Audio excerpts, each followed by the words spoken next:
Welcome to Around the World on 8 Plates. In this series, we're going to visit different countries and introduce these countries to you by providing information regarding itinerary. We're also going to teach you how to cook signature dishes from these countries and interview locals from these countries so that you can have a better understanding of what these countries are all about. So join me, your host Jojo Tan, as we go around the world on 8 Plates. Presented to you by National Taiwan Normal University Common Core Education Committee Foreign Language Education Division. Last season, we went to 8 countries. On this episode of Around the World on 8 Plates, we're going to a new country. Where are we going next? Let's find out using the honey monologue. Where are we going today? Usually, I give you a honey monologue. Today, I'm going to give you a clue using something that I'm about to eat. So, this is what I'm about to eat. Right. This is what we call an eclair. And here comes the first one. Very good. So where are we going today? We are going to the country of France! Now that you know where we are going, let's just start. Today, we will introduce a 4-day itinerary for France! We will also learn about geography and history. We will also cook a dish from there and interview someone who has lived there before. Our itinerary first takes us to the capital city, Paris, and then we go to Versailles, and then we go to Saint-Denis, and then we introduce different places around France where you can visit. After landing at the airport in Paris, France, the capital city, where should you go? You've collected your bags and cleared immigration. Now, what is the next thing to do? So where should you go on the first day of your trip to Paris?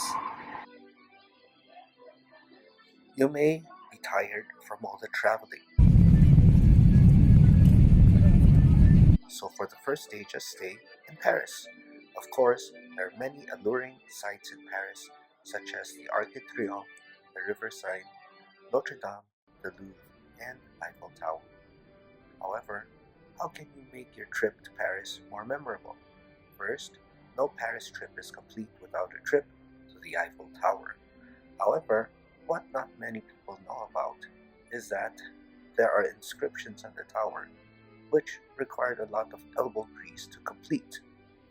The tower was built by Gustave Eiffel, who had the entrepreneurial spirit to build a tower that shows the innovative genius.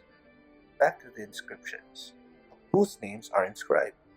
At first, the Eiffel Tower was supposed to be standing for only 20 years with enough capital to prevent bankruptcy and for scientific experiments.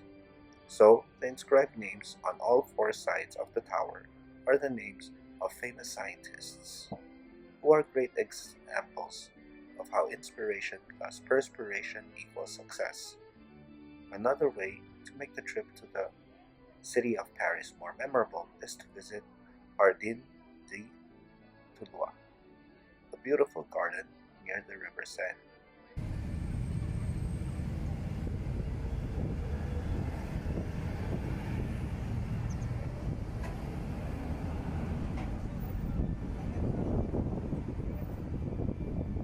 At the garden, you can find beautiful buildings, all kinds of innately beautiful plants, interesting sculptures, and cool-looking fountains. If you have time, check out La Défense, the area of Paris where you can find modern buildings.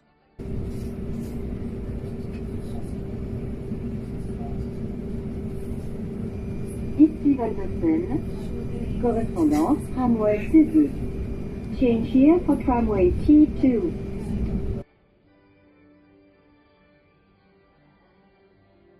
To complete your trip to Paris, eat French food such as escargot, French onion soup, and crepe, or maybe even witness a strike when the government declares bankruptcy. So people had to lengthen the number of years of working before they could retire.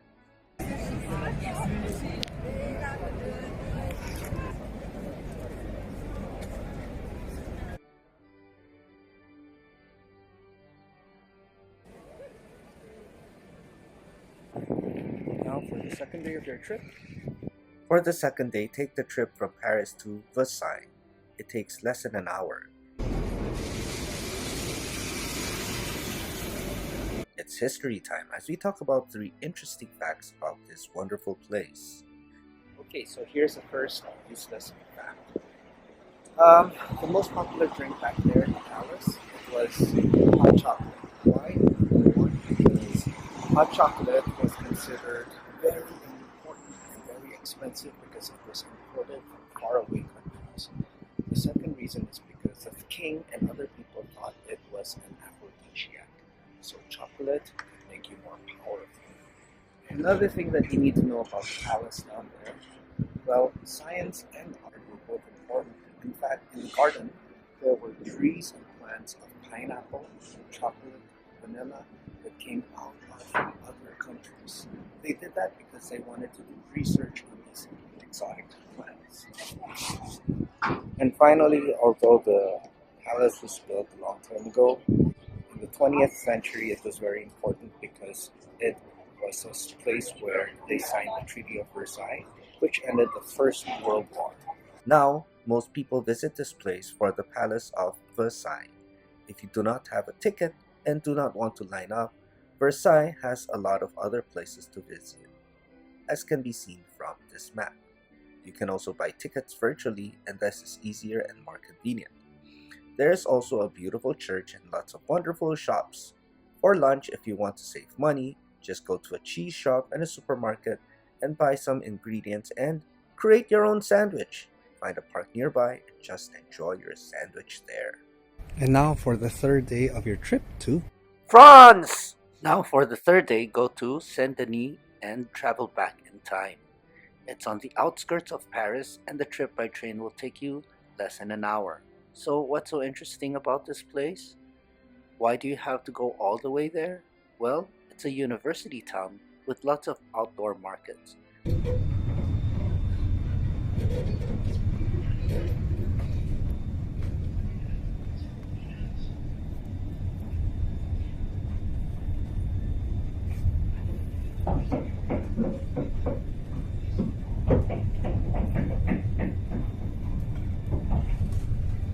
However, the place is best known for the Basilica of Saint-Denis.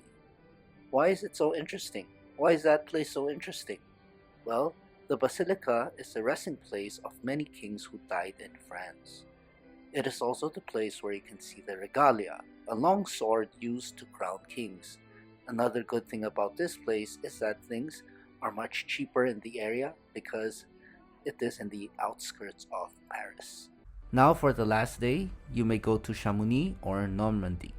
Because we already talked about Chamonix in the last episode, we will talk more about Mont Saint-Michel in Normandy.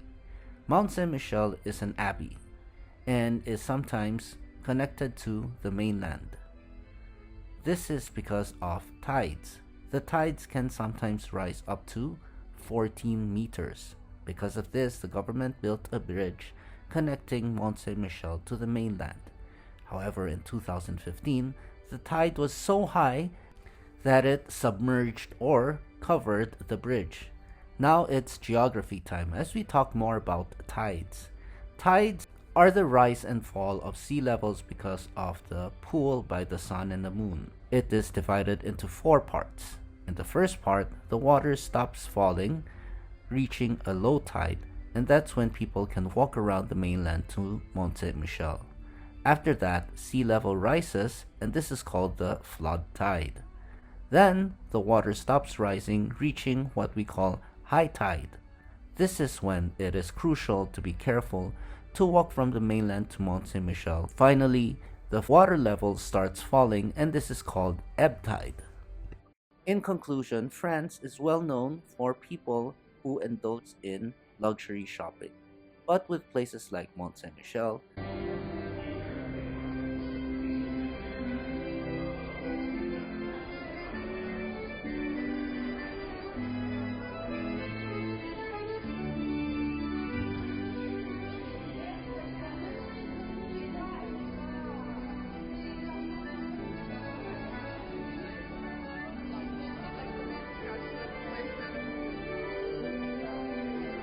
the Basilica of Saint Denis,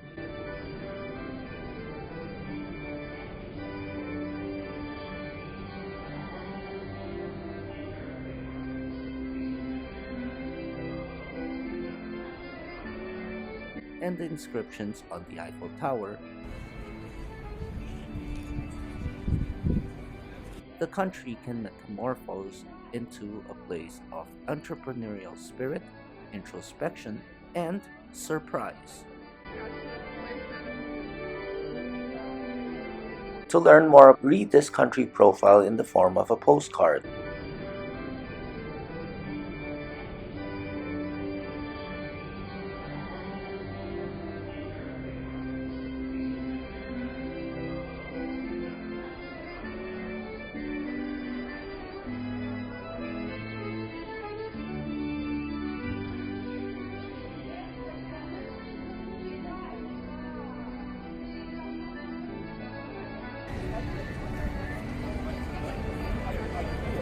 Now let's go to the special guest appearance. By welcoming our special guest for today to talk about this country even more. Okay, send it to me, send it to me. So you went shopping today, what else? And lots of shirts and pants. Like what's a nice brand of like French brand to buy in France? I think Zara. Zara? Okay. But Yeah. but I want like a company that's from France. Is Zara from France?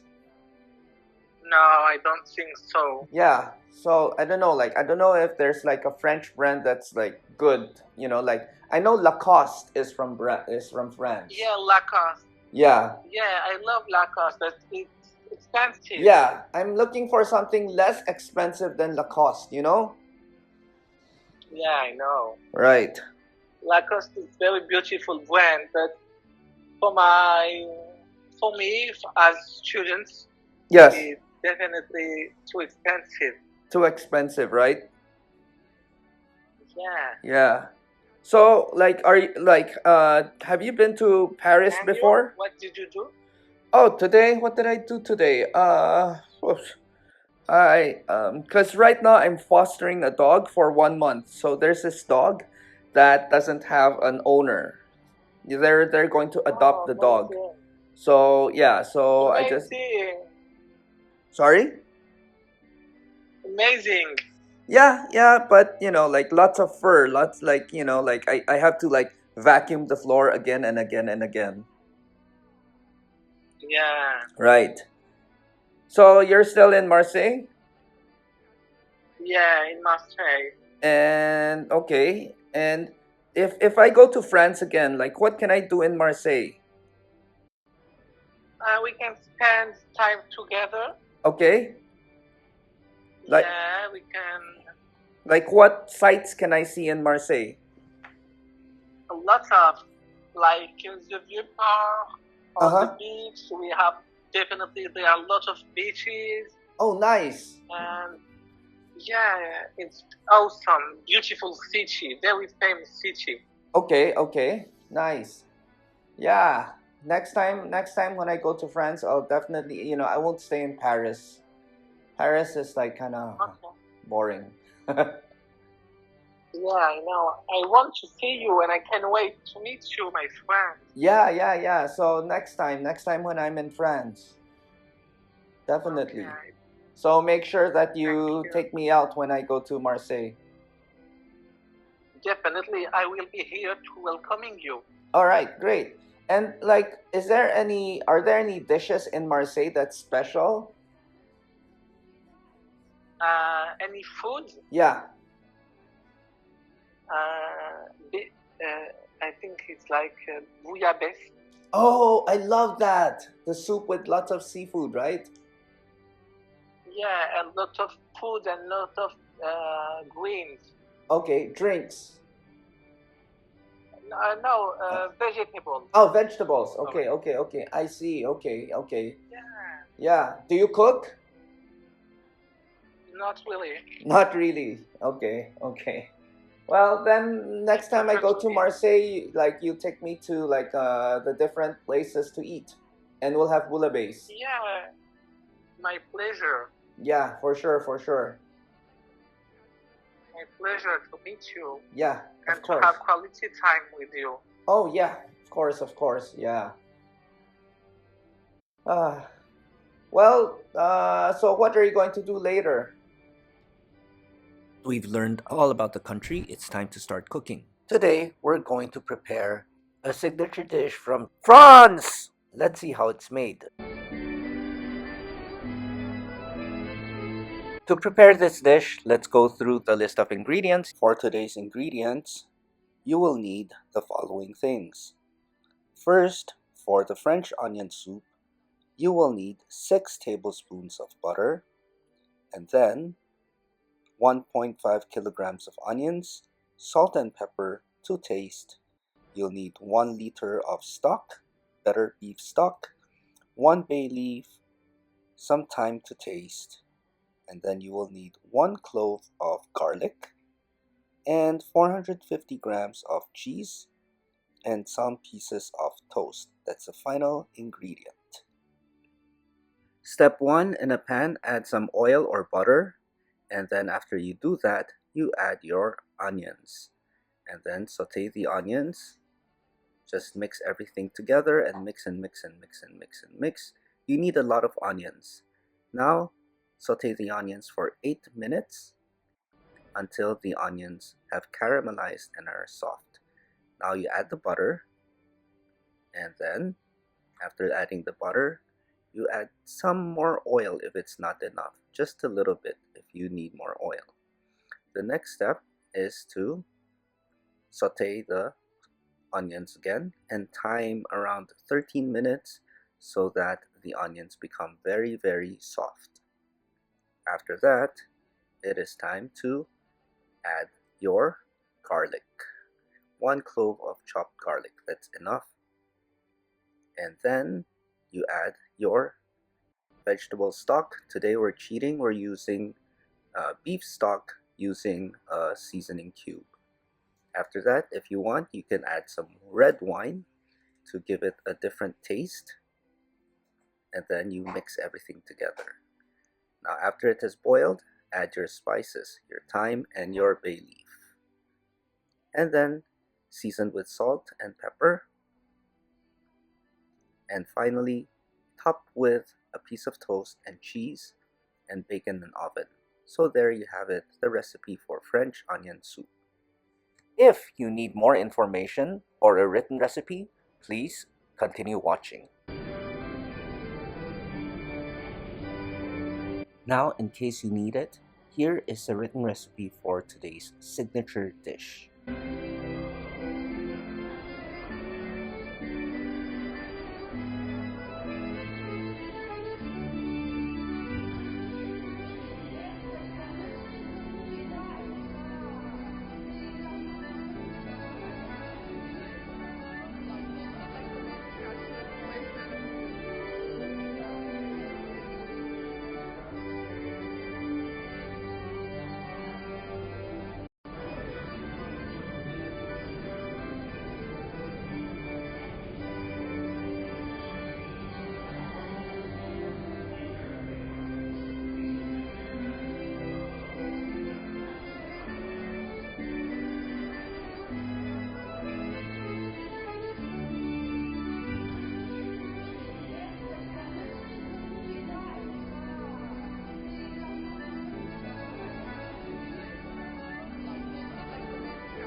Where are we going next?